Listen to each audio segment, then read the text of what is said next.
আপনি যে এত সুন্দর করে কথা বলেন কেন? মায়া বাড়ানোর জন্য? গোছানো ছেলেদের ভাগ্য নাকি অনেক অগোছালো হয়। মায়ের কথা বলছো, ওটা তোমার ভেতরে। আবিদ ফোন দিচ্ছে, পরে কথা হবে। তোরা তো কার সাথে কথা বলছিলে? সিয়াম ফোন দিচ্ছিল। ওই ছেলেটা? তোকে আমি মিথ্যা বলতে পারতাম না, কিন্তু আমি চাইনি যে আমাদের সম্পর্কের মাঝে কোনো মিথ্যা আসুক। তোমাকে আবার চাই। বিয়ে হতে যাওয়া একটা মেয়েকে জেনে শুনে প্রপোজ করাটা কি অবান্তর না? এমন কিছু করো না যাতে আমি আড়ালে গিয়ে কাঁদি।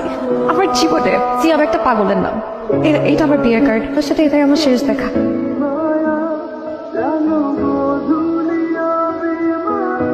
তুমি কেন সিয়ামকে মারতে গেলে? ফ্যামিলি প্রেশার পরে আমি তো তোমার সাথে বিয়ে করার জন্য রাজি হয়েছিলাম। আমার পক্ষে তোমাকে বিয়ে করা সম্ভব না। হিরোগিরি দেখাতে গেলে কেন? নায়িকা পাওয়ার জন্য। পেলে আর কই, শুধু শুধু মাই খেয়ে আসলে। তুমি একটু দিলেও তো পারতে। আমি আমার পাগলটাকে অনেক ভালোবাসি। আমি তোমাকে ভীষণ ভালোবাসি।